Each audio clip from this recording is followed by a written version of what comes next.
Assalamualaikum warahmatullahi wabarakatuh. Bismillahirrahmanirrahim. Alhamdulillahirabbil alamin. Wassalatu wassalamu ala khairil mursalin nabiyyina wa habibina wa syafi'ina Muhammad bin Abdullah wa ala alihi wa ashabihi wa man ihtada bihadihi wastanna bisunnatihi ila yaumiddin, amma ba'd. Tuan-tuan, puan-puan yang dirahmati oleh Allah Subhanahu wa taala, kita sambung pembacaan kita daripada kitab 70 hadis, sab'una hadisan fil jihadi, himpunan 70 hadis tentang jihad, yang ditulis oleh Imam Ibnu Battah Al-Ukhbari, seorang ulama yang wafat pada tahun 387 Hijrah. Hadis kita pada malam ini hadis yang ke-18. Khuraim bin Fatik radhiyallahu anhu menceritakan Rasulullah sallallahu alaihi wasallam bersabda, "Man anfaqa nafaqatan fi sabilillahi kutibat lahu 700 dha'fin." Sesiapa menginfakkan satu nafkah, yakni perbelanjaan di jalan Allah, akan ditulis untuknya ganjaran sebanyak 700 kali ganda. Hadis terdapat dalam Musnad Imam Ahmad. Selain daripada terdapat dalam kitab kita ini, hadis ini turut dicatat oleh Imam Ahmad dan juga Imam Tirmizi. Imam Ahmad dalam Musnad dan Imam Tirmizi dalam Sunan Tirmizi ataupun Jami' Tirmizi. Kata Imam Tirmizi, hadisun hasan. Hadis ini hadis hasan. Jadi hadis ini, tuan-tuan sekalian, kandungannya menyamai sebagaimana yang kita berjumpa dalam Al-Quran. Masal ladzina yunfiquna amwalahum fi sabilillah, perumpamaan orang yang menginfakkan hartanya di jalan Allah sama seperti satu biji benih yang menumbuhkan kamasli habatin ambatat sab'a sanabil, sama seperti satu biji benih yang menumbuhkan 7 tangkai, kemudian setiap tangkai mengeluarkan 100 biji. Jadi 700. Jadi begitulah dalam hadis ini Nabi sallallahu alaihi wasallam menyebutkan kepada kita, barang siapa yang menginfakkan hartanya di jalan Allah, sama ada sedekah, sama ada wakaf, fi sabilillah ay fi sabili dinillah, ataupun untuk menegakkan agama Allah. Dan sebagian ulama mentafsirkan fi sabilillah ay fi dinillah, untuk agama Allah. Apa saja perbelanjaan yang diperintahkan oleh Allah Subhanahu wa taala, termasuk perbelanjaan bagi orang lelaki, dia belanja untuk menyara keluarganya kerana atas dasar kewajipan, bukan atas dasar kebiasaan masyarakat. Tapi dia sebagai orang Islam, dia tahu bahawasanya bagaimana Nabi SAW menyebutkan dalam hadis, ma taj'alu fi imra'atik sadaqah, apa yang kamu beri makan kepada isteri kamu adalah sedekah. Jadi tuan-tuan, sedekah Nabi sebut sedekah. Jadi menunjukkan bahawa dia adalah sebahagian daripada agama Allah Subhanahu wa taala. Walaupun dalam bahasa Melayu ini, kalau sebut infak itu, dia biasa faham dengan maksud dia panggil untuk jihad. Tapi sebenarnya dalam Quran tidak. Nah, infak itu nafkah.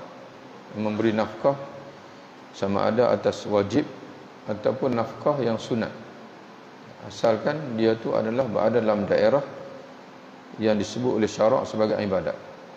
Itu mana infak dia panggil. Jadi termasuklah sebab kerana jihad ini ada setengah orang dia duk tunggu jihad baru nak infak, jadi dia tak infak-infak lah.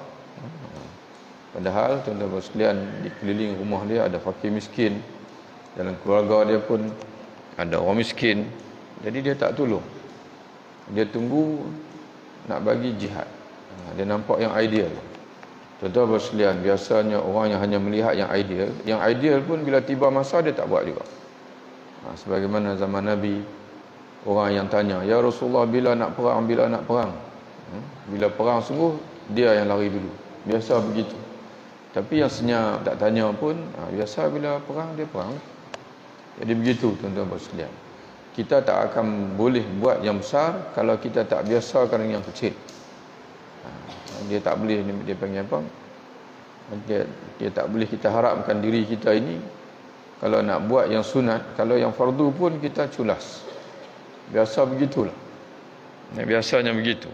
Kalau kita tak ada semangat nak jaga yang fardu, biasanya semangat untuk melakukan yang sunat-sunat pun dia tidak akan datang. Dia mesti bermula dengan yang fardu.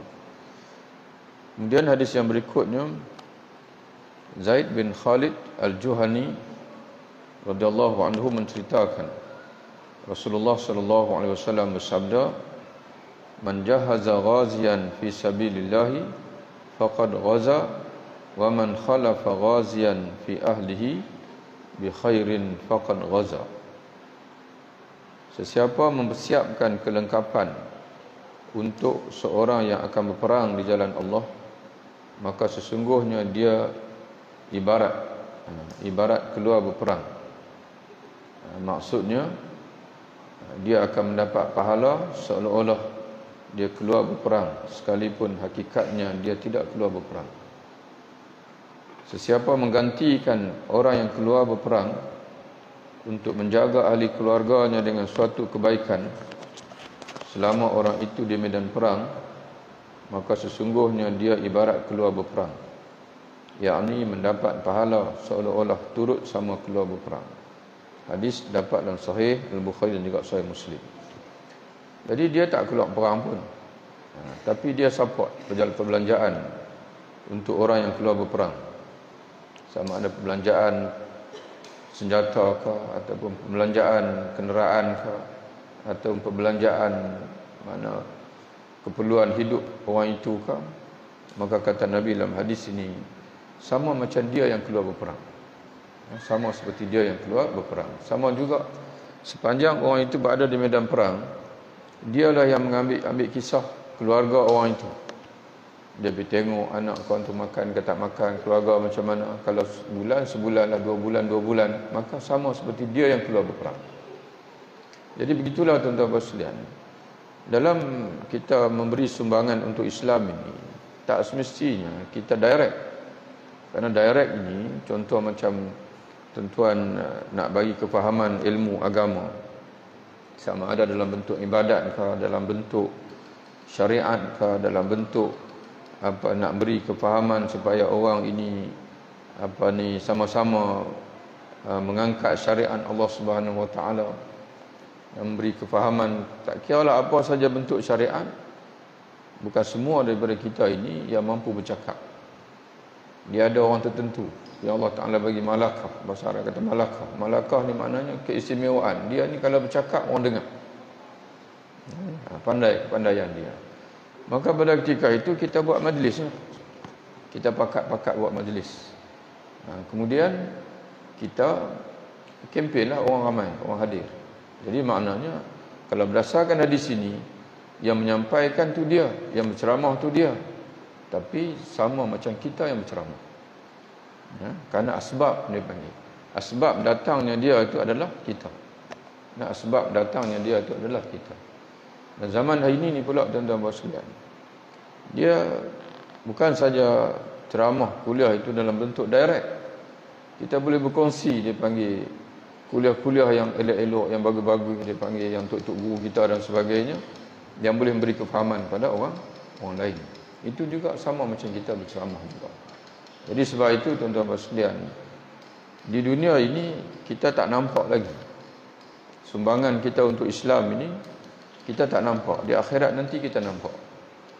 Betapa sebab itu tidak ada orang yang hadir di sana nanti melainkan dia akan rasa kerugian, termasuk orang beriman. Dia akan rasa rugi. Sebab itu dalam Quran ada satu surah Allah Ta'ala panggil Yaumut Taghabun, satu surah At-Taghabun, yang merujuk kepada hari At-Taghabun. Taghabun ini ialah kerugian manusia di sana pada hari At-Taghabun, hari di mana manusia akan saling rasa rugi. Bukan saja orang kafir dalam neraka, orang kafir itu memang telahlah dia akan rasa ruginya tak beriman di dunia dulu.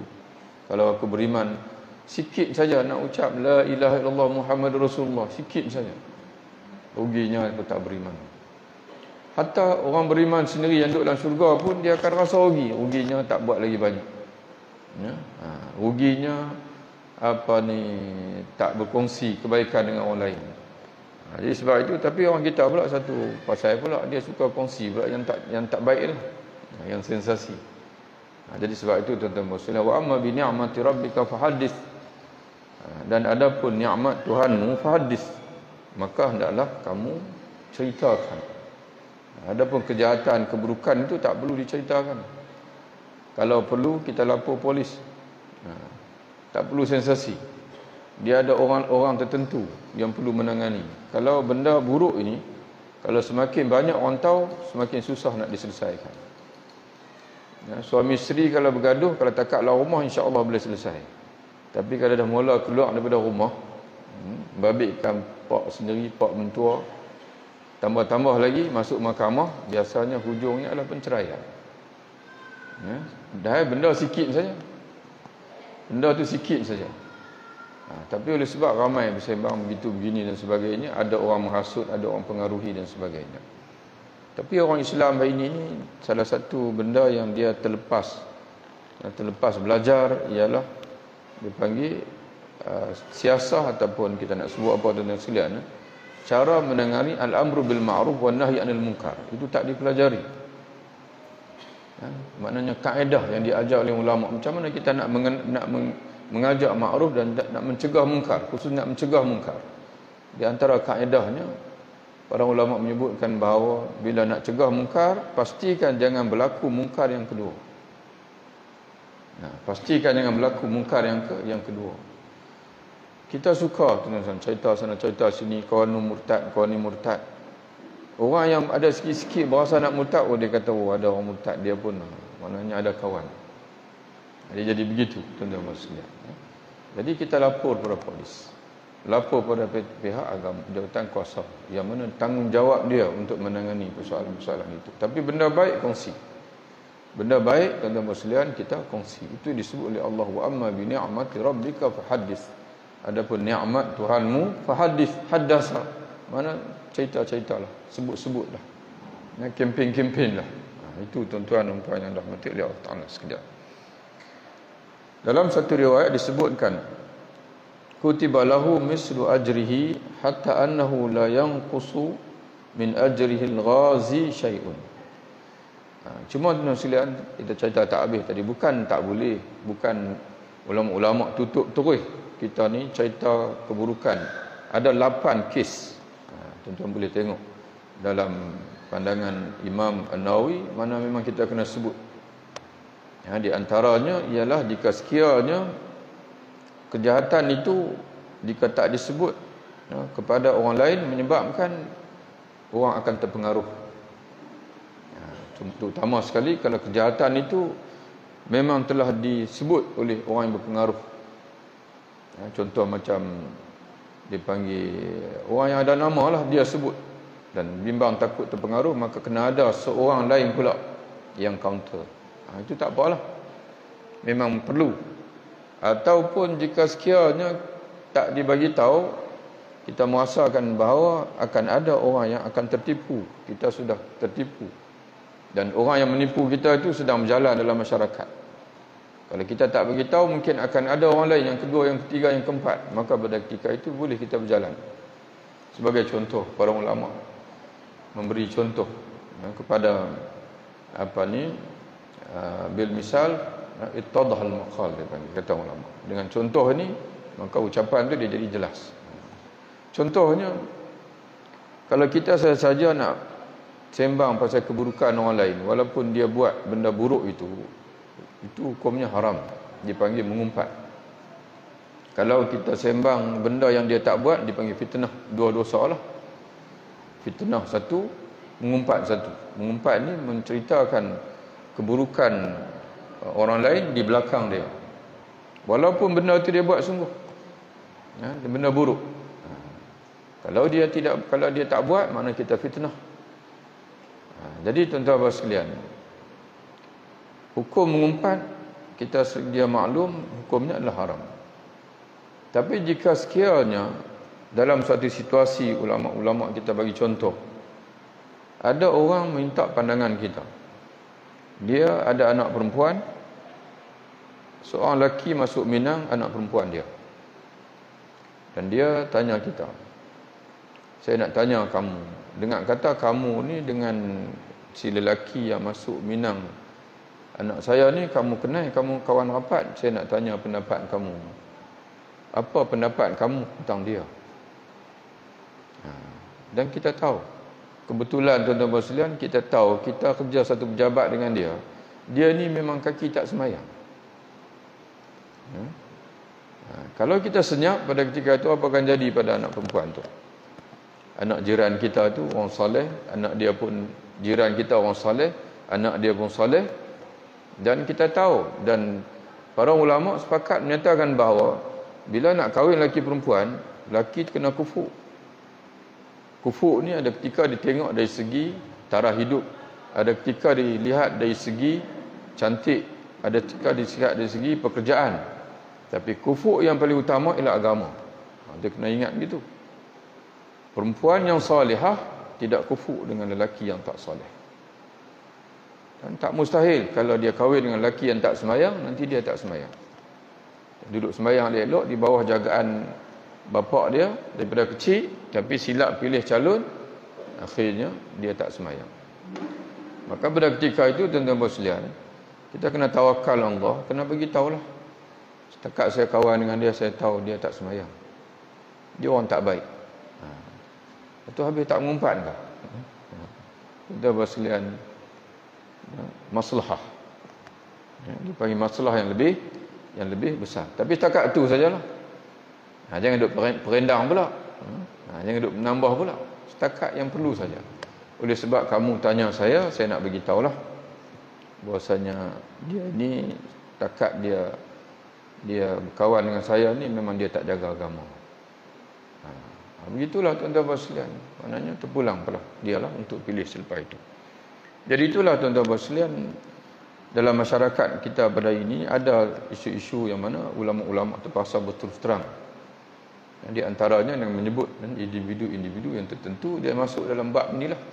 Bab dipanggil untuk menjaga akidah, menjaga agama masyarakat awam daripada dipengaruhi oleh orang-orang yang terkenal dengan kejahatannya, dengan rosak akidah, dengan anti-Islam dan sebagainya.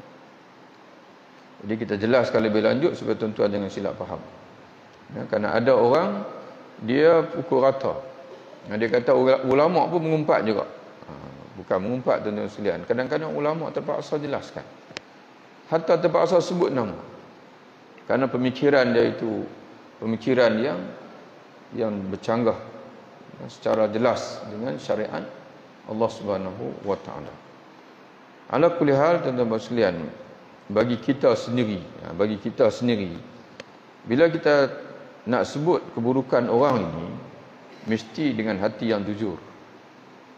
Kerana dia ada garis, dia panggil CP, dia panggil. Kalau tidak jujur, kita akan masuk dalam mengumpat dan juga memburuk-buruk kat orang lain.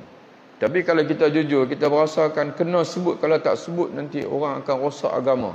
InsyaAllah. Tak apa, insyaAllah. Patah lagi kadang-kadang mungkin kita pun teringin dekat anak perempuan dia juga. Contohlah. Pada ketika itu orang tanya kita pun terus sebut tak elok, tak bagus dia tu. Padahal kawan tu tak ada apa pun, elok. Tapi oleh sebab kita ada keinginan, orang kata apa, kepentingan diri sendiri, menyebabkan kita memburukkan orang lain. Kemudian dalam satu riwayat disebutkan kutiba lahu mislu ajrihi hatta annahu la yanqusu min ajril ghazi syai'un. Ditulis untuknya ganjaran seumpama orang keluar berperang, sehingga tidak dikurangkan sedikit pun dari ganjaran orang yang keluar berperang itu. Dalam riwayat yang lain, riwayat yang kedua ini dicatat oleh Imam Ahmad, Imam Ibn Majah dari Zaid bin Khalid, kata Syekh Syuaib Al-Arnaut yang mentahqiq. Syekh Syuaib Al-Arnaut ni dia tahqiq Musnad Imam Ahmad pun dia tahqiq, Sunan Ibn Majah pun dia tahqiq. Hebatlah sekalian. Sunan Musnad Imam Ahmad itu ada 40,000 hadis. Kalau dibuang yang berulang-ulang 25,000 hadis. Dia semak satu. Dan Sunan Ibn Majah ada lebih kurang dalam berapa ribu hadis? 4,000, 5,000 hadis. Dia semak satu. Setiap rawi dia semak. Gitu. Dan dia sebut isnad dia sahih. Di sini sebut, dia kata hadis ini sahih. Dia tolong semak untuk kita. Jadi tuan-tuan yang meninggal, dia pun dah meninggal. Ramai ulama dah meninggal, dan insya-Allah jasa mereka sangat besar. Kemudian falahu mislu ajrih. Dalam riwayat yang lain, falahu mislu ajrihi, maka baginya pahala seumpamanya, yakni seumpama orang yang keluar berperang itu. Jadi sebab itu tuan-tuan sekalian, kita kena pastikan setiap daripada kita ni ada bahagian yang kita kena ambil untuk membantu orang yang sedang berjihad. Sama ada dalam negara kita di Malaysia ini, tuan-tuan kena tengoklah mana-mana tempat kena tolong, kena bantu. Kalau tidak nanti kita di akhirat nanti kita akan mana hilang pahala. Sedangkan senang saja. Takkan tak boleh dalam sebulan RM20 ke RM30 kita bagi duit kita untuk perjuangan Islam. Pandai-pandailah kita cari tuan-tuan sekalian. Kita bagi tolong orang yang sedang dipanggil bertungku lumus, sebab kita tak mampu. Kita tolong mereka yang sedang bertungku lumus untuk Islam. Kemudian luar negeri pula tengok, bila orang buka derma tuan-tuan sekalian untuk Palestin, dan sekarang ni bukan saja untuk, kita sebut dah tadi, fisabilillah ini bukan saja untuk berdepan dengan orang kafir, tapi semua usaha-usaha untuk Islam dan umat Islam. Untuk Islam dan umat Islam. Dan sekarang ni tuan-tuan sekalian, kalau dalam ini pun media massa ini pun sedang orang kata apa, orang kutip derma sekarang ni untuk Pakistan. Umat Islam di Pakistan sekarang ni sedang dilanda musibah yang sangat hebat tuan-tuan sekalian. Jadi kita kalau tak tahulah nanti tuan-tuan sekalian di akhirat nanti kita nak jawab apa di hadapan Allah Taala nanti. Saudara-saudara kita yang kita senang kita makan cukup, bukan takat cukup, lebih lagi. Jadi sebab itu kalau kita perhati tengok tempat kita ni memang lebih makanan mewah sungguh-sungguh. Tapi di sebelah sana pula Allah Taala uji. Sebenarnya bukan uji mereka. Wallahu a'lam tuan sekalian. Yang nak perhati sebenarnya Allah Taala bukan sedang menguji mereka, tapi menguji kita. Menguji kita. Apa kita buat untuk menolong orang yang sedang susah. Jadi sebab itu kena rasalah tuan-tuan sekalian, supaya mengelakkan kita terlupa. Kita ni bukan tak mau bagi, tapi kadang-kadang bila tak ada orang sebut, tak ada orang main tolong kutip, kita terlupa. Jadi kena ada seorang kawan-kawannya sebulan tuan-tuan sekalian, kita pakat kutip, nanti kita serah pada unit amal ataupun yayasan amal, tolong sampaikan. Ikut suka dia lah nak bagi ke Yaman ke, nak bagi ke Pakistan ke, asalkan dalam bulan itu tuan-tuan sekalian ada sebahagian daripada duit kita itu yang sampai kepada orang susah. Ada dua lah tuan-tuan sekalian. Kalau kita ada RM20, RM10 untuk Islam dan RM10 untuk umat Islam. Begitu kita buat. Kalau tidak tuan-tuan sekalian, kita terlupa begitu saja. Kita ingat hadis Nabi. Nabi kata macam mana bunyi hadis dia? Seorang yang dia kenyang tapi jiran dia lapar. Tak ingat di awal itu, sama ada Nabi kata bukan di kalangan kami ke ataupun bukan tidak beriman, tidak sempurna iman. Seorang yang dia kenyang tapi dia biarkan jiran dia lapar. Jadi begitulah tuan-tuan sekalian. Kita fikir kita saja, kenyang tuan-tuan sekalian, makan begini sana begini, pagi-pagi roti canai nasi lemak, kemudian tengah hari itu malam gitu. Tapi orang di sana tuan-tuan sekalian, kalau tuan-tuan tengok dalam YouTube di Yaman tuan-tuan sekalian, tengok kanak-kanak lah. Kalau siapa yang tak jatuh air mata tu, dia memang tak ada perasaan. Tinggal tulang dengan tinggal kulit dengan tulang saja. Tak ada makanan tuan-tuan sekalian. Makanan tak ada. Itu kerana mereka sedang perang. Tapi jangan tuan-tuan kata pula, kadang-kadang ada kita ni siapa suruh perang. Kanak-kanak tuan-tuan sekalian, dia yang nak perang tu. Kita nak marah, tak apa, marah saja. Marah dia panggil hak orang perang tu. Tapi ni kanak-kanak, tak ada dosa itu, yang tu kita kena tolong. Jadi sebab itu tuan-tuan sekalian, maknanya kalau tuan-tuan buat tabung pun, insya-Allah kita bakat bagi. Tak banyak pun, RM5 ke RM10 ke, tapi tak miss tiap-tiap bulan sekurang-kurangnya. Kita bakat bagi supaya tak terlepas tuan-tuan sekalian. Kalau tidak, sedang tak sedang tuan-tuan sekalian, kes di Yaman dah 3-4 tahun, 5-6 tahun dah, tapi sekupang pun duit kita tak pernah sampai dekat mereka. Sikit pun, RM1 pun duit kita tak pernah sampai dekat mereka. Jadi macam mana tuan-tuan sekalian nanti? Jadi sebab itu maknanya perlu kita ingat memperingati sesama kita dalam masalah atau isu-isu yang sebegini.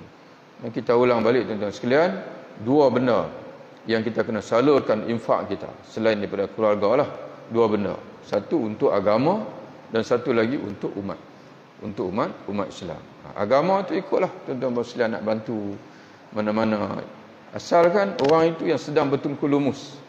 Dia sedang bertungkul lumus untuk Islam, jadi kita tolong dia dengan sebahagian walaupun sedikit daripada duit yang ada pada kita itu. Kemudian hadis yang berikutnya, hadis yang ke-20, Sahl bin Sa'ad As-Sa'idi radhiyallahu anhu menceritakan Rasulullah sallallahu alaihi wasallam bersabda, ribatu yaumin fi sabilillah khairun minad dunya wa ma fiha.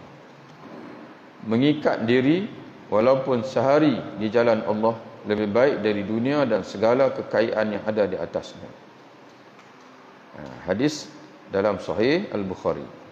Selain daripada kitab kita ni, pengarang kita ni pun muhaddisin juga, tapi cuma dia, kita panggil dari segi nama tu kurang dikenali. Sebab tu para ulama bila dia mentahqiq, mereka mentahqiq kitab-kitab muhaddisin yang kurang dikenali, mereka akan cuba tengok hadis yang sama tu ada tak dalam kitab yang Bukhari ke Muslim dan sebagainya.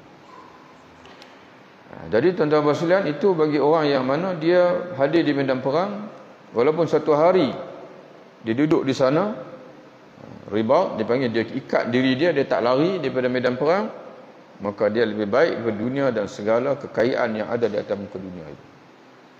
Jadi sebab itu tuan-tuan dan puan oleh Allah Taala sekalian, di sinilah lebihnya sahabat-sahabat Nabi. Yang lebihnya sahabat-sahabat radhiyallahu anhum. Tidak ada sahabat yang tidak pernah hadir perang, boleh kata semua. Dan lagi hebat sahabat itu, tuan-tuan bacalah sejarah dia, Sayyidina Abu Bakar, Sayyidina Umar, Sayyidina Ali. Mana mereka ini bukan saja hebat sembahyang puasa, boleh kira tu. Maknanya tuan-tuan sekalian hadir perang. Kalau ketinggalan dengan Rasulullah pun sebab sakit.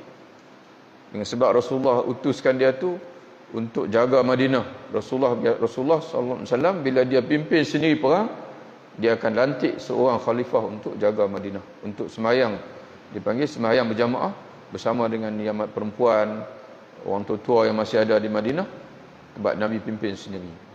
Biasanya kalau tidak ada sebab sakit dan sebagainya, mereka tak akan ketinggalan untuk berperang. Dan yang lewat masuk Islam itu, dia akan pastikan, dia akan bayar balik apa yang dia ketinggalan bersama dengan Rasulullah dulu. Dia kira balik. Contoh macam Khalid bin Al-Walid, dia masuk Islam agak lewat. Dia masuk Islam agak lewat.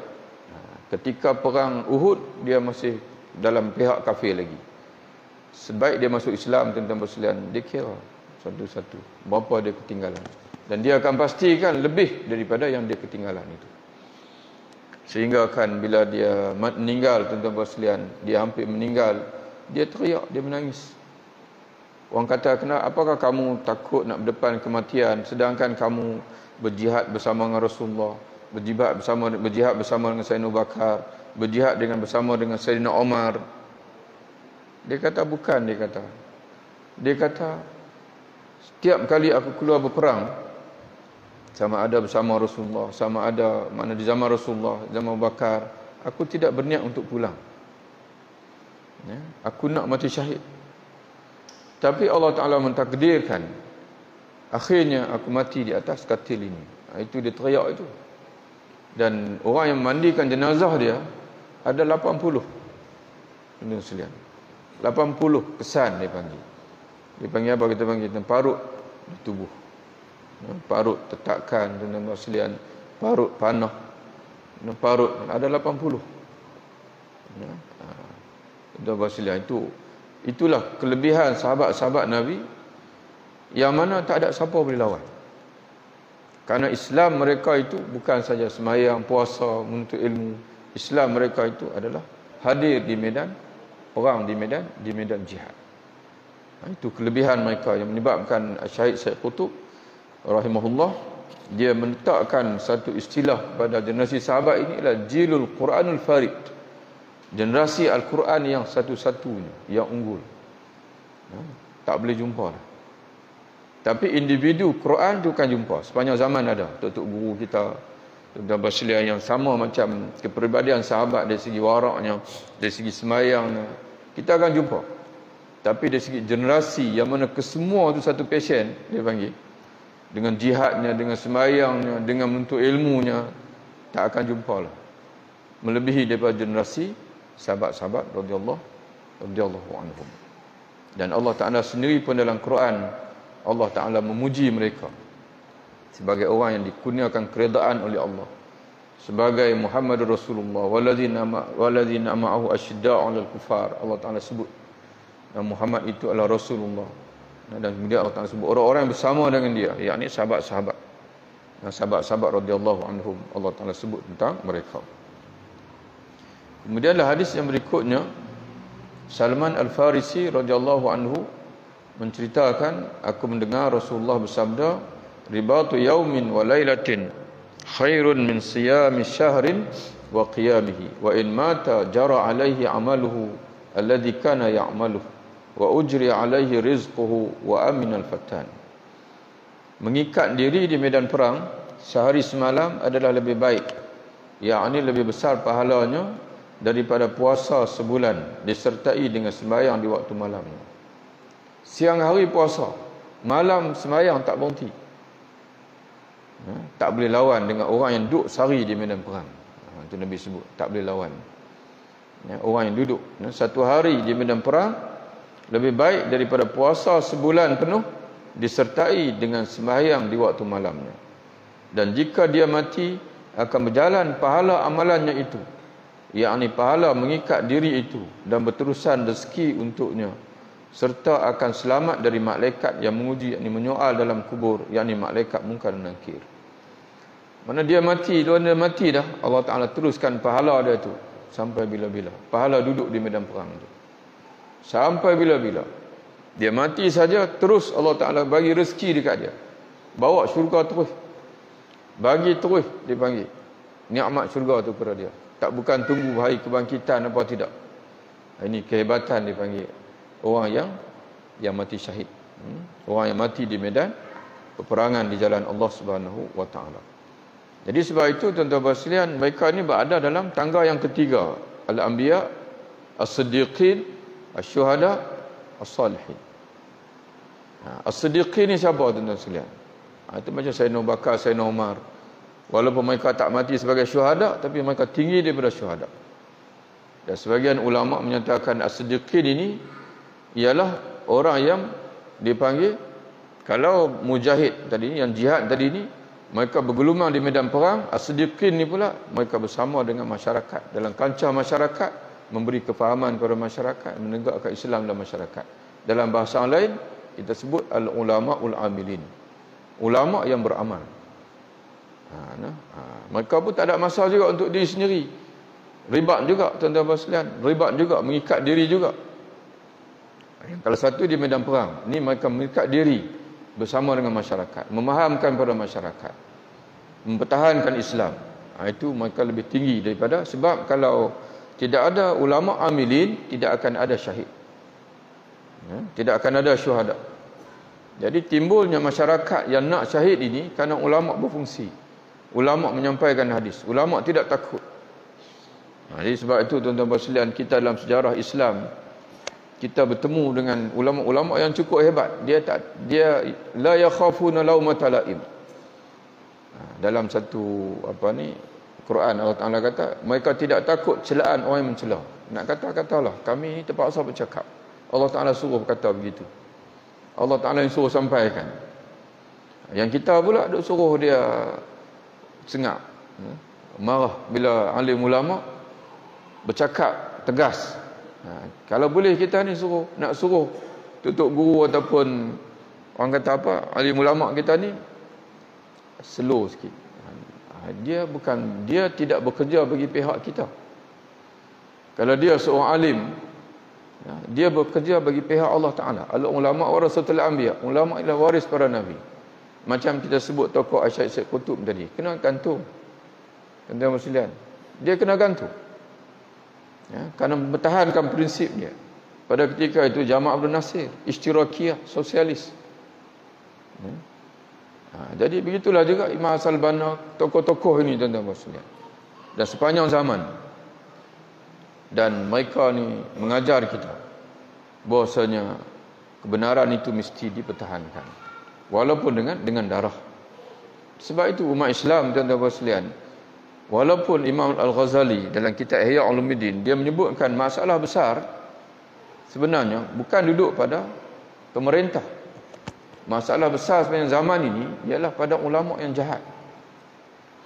Ulama yang jahat ini yang menjadi gula-gula pada pemerintah ini, yang mana pemerintah rasa dia betul. Sebab di belakang dia ada ulama yang mengipas dia. Ulama inilah, kata Imam Ghazali, yang menjadi punca kerosakan pada umat. Tapi pada yang sama tuan-tuan sekalian, Allah melahirkan juga ulama-ulama yang tegas. Sebagai contoh Imam Al-Ghazali tuan-tuan sekalian, dia ketika di Baghdad, dia ni bukan saja menjadi tokoh yang dipuja oleh dipuja oleh masyarakat, termasuk dipuja oleh khalifah, oleh pemerintah. Tapi dia melihat dalam satu keadaan itu, termasuk pemerintah sendiri sedang nak menggunakan dia. Sedang nak menggunakan dia. Sebab itu dia letak jawatan tuan-tuan sekalian, dia tinggalkan.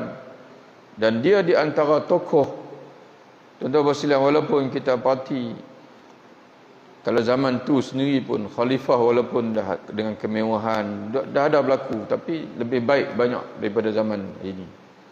Tapi Imam Ghazali dalam nasihat dia pada alim ulama,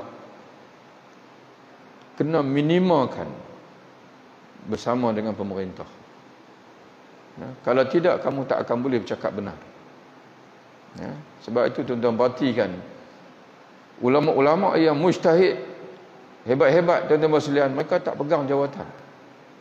Imam Syafi'i tak jadi qadhi. Imam Abu Hanifah sampai kena penjara sebab tak mahu jadi qadhi.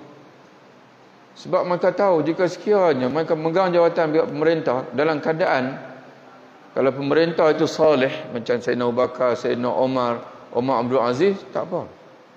Tapi jika pemerintah itu tidak salih, pemerintah akan gunakan mereka. Sekali pun tidak mengeluarkan fatwa-fatwa, duduk sebelah pun cukup. Duduk sebelah saja. Duduk di sebelah saja. Lalu pemerintah pun buatlah apa-apa yang ni. Orang akan kata, oh tu ada ulama tepi dia, takkan ulama tak tegak. Mestilah benda tu betul. Begitu saja tuan-tuan sekalian. Sebab itu mereka tak akan pergi kepada pemerintah. Kalau nak fatwa ke apa-apa, Imam Malik tuan-tuan sekalian, khalifah hantar orang main pegawai jemput Imam Malik untuk mengajar di istana. Imam Malik kata, balik jumpa bagi tahu tuan kamu, kalau dia nak mengaji dia main sini. Kalau dia nak mengaji dia datang sini. Dia nak minta fatwa datang sini. Dia kena duduk macam mana orang lain duduk. Itu tuan-tuan sekalian, mereka tak akan menggadaikan. Tidak akan menggadaikan. Sebab tuan-tuan sekalian, mereka sayang akhirat mereka. Dan kalau ada ulama-ulama sebegitu di sepanjang zaman dalam satu masyarakat itu akan jadi baik. Dan puncanya itu, tuan-tuan sekalian, yang menyebabkan Imam Al-Ghazali rahimahullah dia mengarang kitab Ihya Ulumuddin. Dia mengarang kitab Ihya Ulumuddin. Ihya ni menghidupkan kembali, dia panggil ilmu-ilmu agama itu, karena dia merasakan sejak berzaman dia lagi ilmu agama ni sudah kehilangan ruh. Sudah kehilangan ruh. Apabila dia ini menjadi mainan, dia panggil menjadi mainan pemerintah, mainan ahli-ahli fiqh sendiri, menjadikan ilmu fiqh itu sendiri sebagai ilmu semata-mata untuk membina, dia panggil pengaruh diri sendiri. Itu Imam Al-Ghazali sentuh sendiri dalam Ihya Ulumuddin. Tapi ala kulli hal, tuan-tuan sekalian, kita perhatilah, Allah Subhanahu Wa Taala menggunakan dalam masyarakat kita ini ulama yang jujur, ulama yang mana yang mereka, kehidupan mereka sepenuhnya untuk mendidik umat. Dan ulama-ulama begitulah, tuan-tuan sekalian, yang kita kena mengaji, yang kita kena jadi sandaran, yang kita kena dengar kuliah mereka. Walaupun ada yang dah meninggal, contoh tuan-tuan sekalian, kuliah Tok Guru Ni Aziz tu dalam YouTube pun banyak orang tolong potong-potong tu, tuan-tuan dengar selalu. Begitulah juga dia panggil Tok Guru kita yang dipanggil apa, yang memang mereka jujur sungguh-sungguh. Itu tuan-tuan kena dengar selalu. Adapun yang kadang-kadang saya saja sembang masalah-masalah khilafiyah, tuan-tuan sekalian, itu dia pakai falsafah khalif tu'raf, buat bagi beza dengan orang lain, kamu akan dikenali. Ulama macam tu, tuan-tuan sekalian, penyakit. Ulama itu menjadi penyakit kepada umat. Dia akan jadikan kita suka bersembang benda-benda yang tak membuahkan amalan.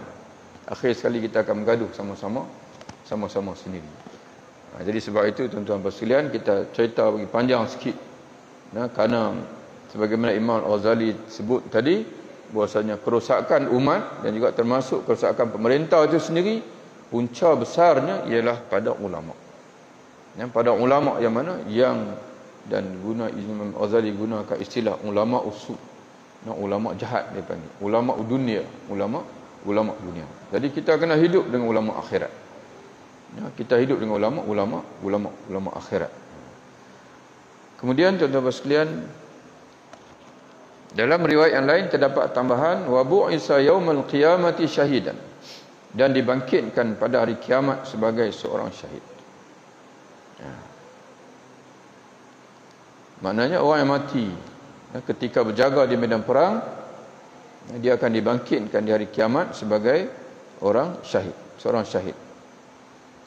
Kemudian hadis yang berikutnya, hadis yang ke-22, Fadalah bin Ubaid radhiyallahu anhu menceritakan Rasulullah sallallahu alaihi wasallam bersabda, kullu mayyitin yukhtamu ala amalih ila alladhi mata murabitan fi sabilillah. Setiap orang yang telah mati akan ditamatkan amalannya, kecuali orang yang mati dalam keadaan mengikat diri di jalan Allah, di mana akan ditumbuhkan amalannya itu baginya, yakni diteruskan pahalanya hingga ke hari kiamat, dan dia akan selamat dari fitnah kubur. Mana pahala dia akan berterusan walaupun dia mati. Dan dalam satu riwayat ada tambahan, wal mujahidu man jahada nafsahu lillah, dan seorang mujahid itu ialah orang yang berjihad terhadap dirinya kerana Allah atau kerana mentaati Allah.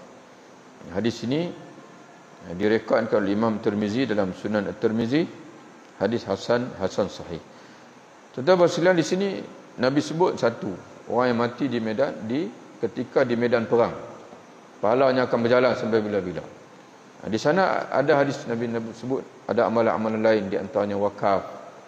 Bila tuan-tuan anak doa anak yang soleh, bila kita mati kita dah tak ada dah, tapi kita tinggal anak yang soleh, dia mendoakan untuk kita dan sebagainya. Dan begitu juga kalau orang alim, dia mengajar ilmu, selagi ilmu diamalkan.